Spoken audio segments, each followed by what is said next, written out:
பிரதமர் மோடி மக்களை ஒற்றுமையுடன் வைத்துள்ளார். எகிப்து முஸ்லிம் கிராண்ட் முஃப்தி பாராட்டு.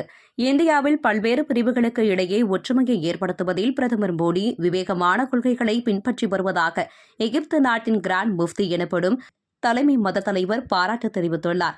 நரேந்திர மோடி பிரதமராக பதவியேற்றதற்கு பிறகு 69 வெளிநாட்டு பயணங்களை மேற்கொண்டுள்ளார். 64 நாடுகளுக்கு சென்றுள்ளார். ஆனால் இப்போதுதான் முதன்முறையாக எகிப்து நாட்டிற்கு செல்கிறார். கடந்த 1997ஆம் ஆண்டுக்கு அப்போதைய இந்திய பிரதமர் ஐகே குஜ்ரால் எகிப்துக்கு சென்றிருந்தார். அதற்கு பிறகு எகிப்துக்கு செல்லும் பிரதமரும் மோடிதான். இதனையொட்டி எகிப்து நாட்டின் கிராண்ட் முஃப்தி எனப்படும் மத விவகாரங்களுக்கான தலைமை பொறுப்பாளர் ஷாகி இப்ராஹிம் அல்லம் என்பவரை சந்தித்து பேசினார்.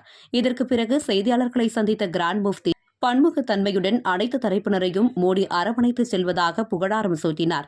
கிராண்ட் முஃப்தி என்பவர் மத விவகாரங்களில் இறுதி முடிவு எடுக்கும் அதிகாரம் படைத்தவர் ஆவார். நீதிமன்றம் மரண தண்டனை விதித்தால் கூட அதனை தள்ளுபடி செய்யும் அதிகாரம் படைத்தவர்.